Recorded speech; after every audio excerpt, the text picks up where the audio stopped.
প্রিয় নবম শ্রেণীর ছাত্রছাত্রীরা, আগামী 1 তারিখ অর্থাৎ বুধবার থেকে তোমাদের প্রথম ইউনিট টেস্ট পরীক্ষা।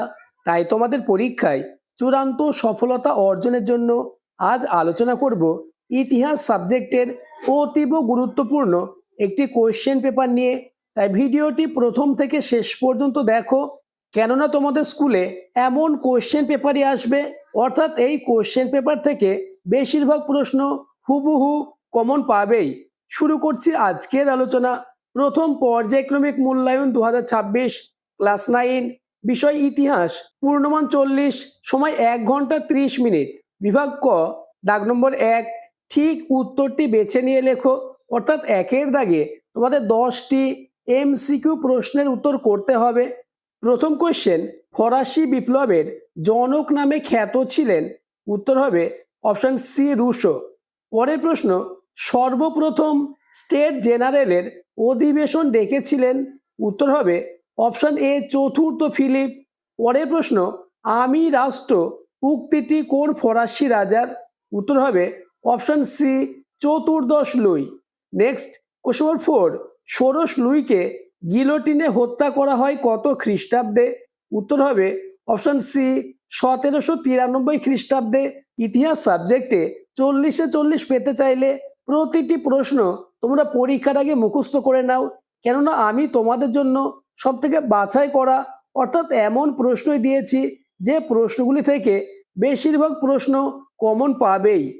নেক্সট, কোশ্চেন নম্বর 5, ফরাসি চার্চকে দেয় করকে বলা হতো? উত্তর হবে অপশন বি, তাইদ।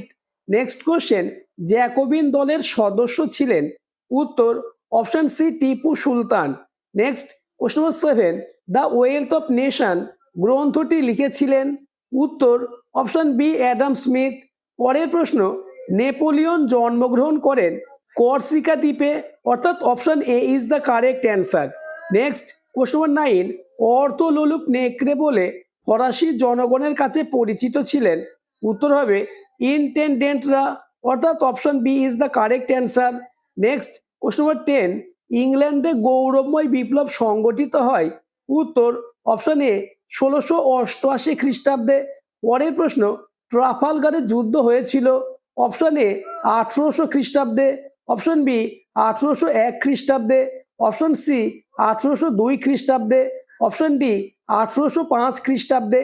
এই প্রশ্নের উত্তরটি তোমরা আমাকে কমেন্টে জানাবে, আর চ্যানেলে নতুন হয়ে থাকলে চ্যানেলটিকে সাবস্ক্রাইব করে দেবে এবং ভিডিওটি তোমার বন্ধুদের মধ্যে শেয়ার করে দেবে। পরের প্রশ্ন, কোশ্চেন নম্বর 13, ফ্রান্সের তৃতীয় সম্প্রদায় নামে পরিচিত ছিল? উত্তর হবে ফ্রান্সের সাধারণ জনগণ, অর্থাৎ অপশন ডি। পরের প্রশ্ন, ওয়াটারলুর যুদ্ধে পরাজয়ের পর নেপোলিয়ন আত্মসমর্পণ করে? উত্তর হবে অপশন বি, ডিউক অফ ওয়েলিংটনের কাছে। নেক্সট, কোশ্চেন নম্বর 15, টিলসিটের সন্ধি স্বাক্ষরিত হয়েছিল? উত্তর অপশন বি, ফ্রান্স ও রাশিয়ার মধ্যে। পরের কোশ্চেন, কাকে ইউরোপের মুক্তিদাতা বলা হয়? উত্তর হবে অপশন বি, নেপোলিয়নকে। এই 16টি MCQ প্রশ্নের মধ্যে কতগুলি প্রশ্ন তুমি নিজে থেকে পারলে তা আমাকে কমেন্টে জানাবে। নেক্সট, বিভাগ খ, দাগ নম্বর 2, অর্থাৎ 2-এর দাগে তোমাদের 6টি SAQ প্রশ্নের উত্তর দিতে হবে।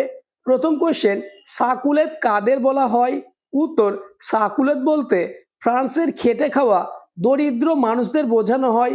পরের প্রশ্ন, গ্র্যান্ড ডাচি অফ ওয়ারস কবে প্রতিষ্ঠিত হয়েছিল? উত্তর 1807 সালে। Next question, legion of honour কি? উত্তর নেপোলিয়ন কর্তৃক প্রবর্তিত ফ্রান্সে এক ধরনের রাষ্ট্রের সম্মান বা উপাধি। পরের প্রশ্ন, ফরাসি জাতীয় সভার নাম কি ছিল? উত্তর ফরাসি জাতীয় সভার নাম ছিল স্টেট জেনারেল। নেক্সট, কোশ্চেন নম্বর 5, পোড়ামাটির নীতি কোন রাষ্ট্র গ্রহণ করেছিলেন? উত্তর রাশিয়া। নেক্সট কোশ্চেন, কোন গ্রন্থকে ফরাসি বিপ্লবের বাইবেল বলা হয়? উত্তর সোশ্যাল কন্ট্রাক্ট, অর্থাৎ সামাজিক চুক্তি গ্রন্থকে ফরাসি বিপ্লবের বাইবেল বলা হয়। নেক্সট, কোশ্চেন নম্বর 7, নেপোলিয়ন হলেন বিপ্লবের সন্তান কথাটি কে বলেছেন? উত্তর ঐতিহাসিক ফিশার। নেক্সট কোশ্চেন, কোড নেপোলিয়নে কয়টি ধারা ছিল? উত্তর 2287টি। পরের প্রশ্ন, জার্মানির মুক্তি আন্দোলনের নেতা কে ছিলেন? উত্তর বিসমার্ক। নেক্সট কোশ্চেন, ফ্রান্সের কোন রাজাকে প্রজাপতি রাজা বলা হয়? উত্তর ফরাসি রাজা পঞ্চদশ লুইকে ফ্রান্সের প্রজাপতি রাজা বলা হয়। প্রত্যেকটি প্রশ্ন মোস্ট ইম্পর্টেন্ট, তাই পরীক্ষার আগে প্রত্যেকটি প্রশ্নের উত্তর তোমরা মুখস্থ করে নাও, তাহলে ইতিহাস সাবজেক্ট নিয়ে তোমাদের আর কোনো দুশ্চিন্তা থাকবে না।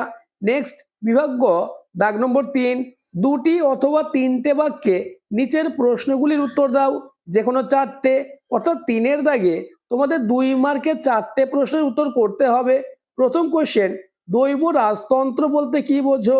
উত্তর পৃথিবীর রাজতন্ত্রের ইতিহাসে বিভিন্ন দেশের রাজতান্ত্রিক শাসকগণ নিজেদের ঈশ্বরের প্রতিনিধি হিসাবে পরিচয় দিয়েছেন এবং গড়ে তুলেছেন নিজেদের ইচ্ছামতো একটি স্বৈরতান্ত্রিক শাসন ব্যবস্থা। এই ধরনের রাজতন্ত্র দৈব রাজতন্ত্র বা ঐশ্বরিক অধিকারতন্ত্র নামে পরিচিত। 1789 খ্রিস্টাব্দে ফ্রান্সে ফরাসি বিপ্লবের পূর্বে পূর্ব রাজবংশের রাজারা দৈব রাজতন্ত্রের ধারণায় বিশ্বাস করতেন। নেক্সট কোশ্চেন নম্বর 2, অসিয়া রেজিম বলতে কি বোঝো? উত্তর অসিয়া রেজিমের অর্থ হলো পূর্বতন সমাজ। 1789 খ্রিস্টাব্দে ফরাসি বিপ্লবের পূর্ববর্তীকালে ফ্রান্স তথা ইউরোপের অধিকাংশ দেশে যে রাজনৈতিক, সামাজিক ও অর্থনৈতিক বৈষম্যমূলক ব্যবস্থা প্রচলিত ছিল তাকে অসিয়া রেজিম বা পুরাতন তন্ত্র বলা হয়। এভাবে লিখলেই ফুল মার্কস, অর্থাৎ 2-এ 2 পাবে। পরের কোশ্চেন নম্বর 3, কোড নেপোলিয়ন কি?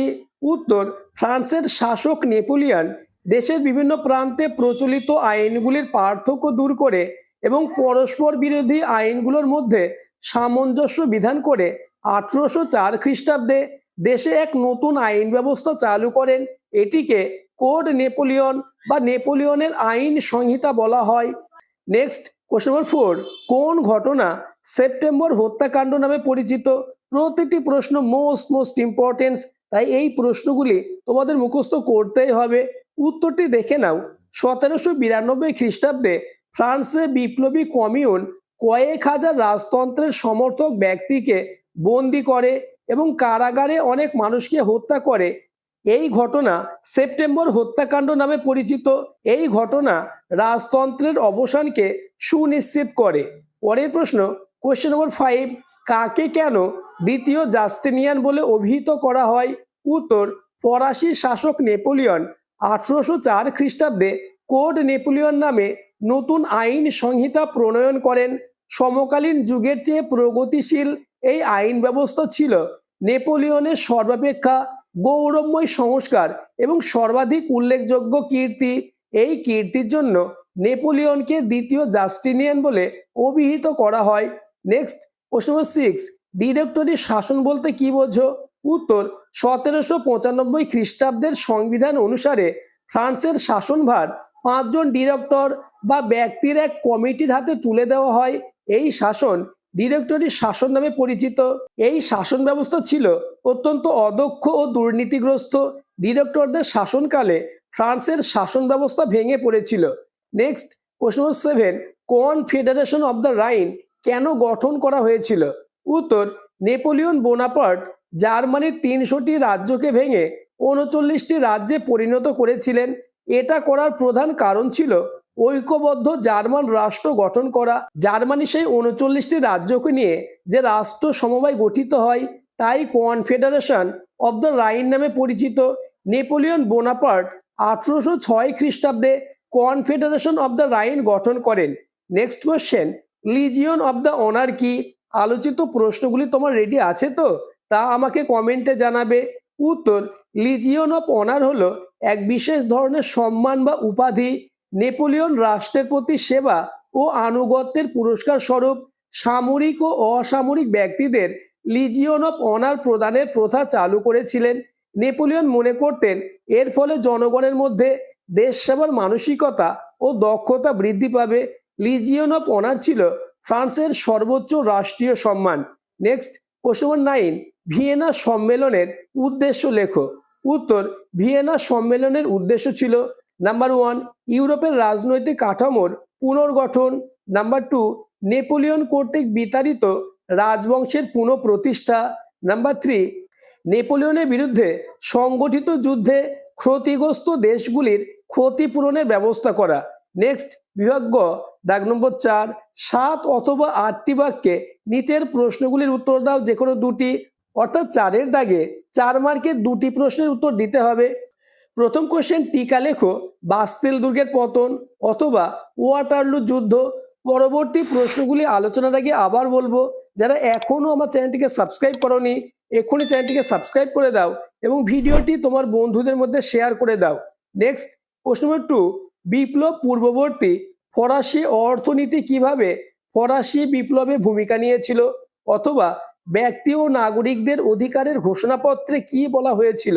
নেক্সট কোশ্চেন নম্বর 3, মহাদেশীয় অবরোধ কিভাবে নেপোলিয়নের পতনের কারণ হয়েছিল, অথবা শত দিবসের রাজত্ব বলতে কি বোঝো। পরের প্রশ্ন, ভিয়েনা সম্মেলনের উদ্দেশ্য ও গৃহীত নীতিগুলি উল্লেখ করো। এমন কোশ্চেন পেপারই তোমাদের আসতে চলেছে, তাই প্রতিটি প্রশ্নের উত্তর পরীক্ষার আগে রেডি করে নাও। নেক্সট এবং লাস্ট বিভাগ, বিভাগ উঙ, দাগ নম্বর 5, অর্থাৎ তোমাদের 5-এর দাগে 8 মার্কের 3টে প্রশ্ন থাকবে, একটি প্রশ্নের উত্তর দিতে হবে। আমি তোমাদের জন্য যে 8 মার্কের প্রশ্ন দিয়েছি এই প্রশ্নগুলি থেকে একটি প্রশ্ন কমন পাবেই। প্রথম কোশ্চেন, অষ্টাদশ শতকে ফ্রান্সের কর ব্যবস্থার সংক্ষিপ্ত পরিচয় দাও। নেক্সট কোশ্চেন নম্বর 2, ফরাসি বিপ্লবের ক্ষেত্রে দার্শনিকদের ভূমিকা সম্পর্কে যা জানো সংক্ষেপে লেখো।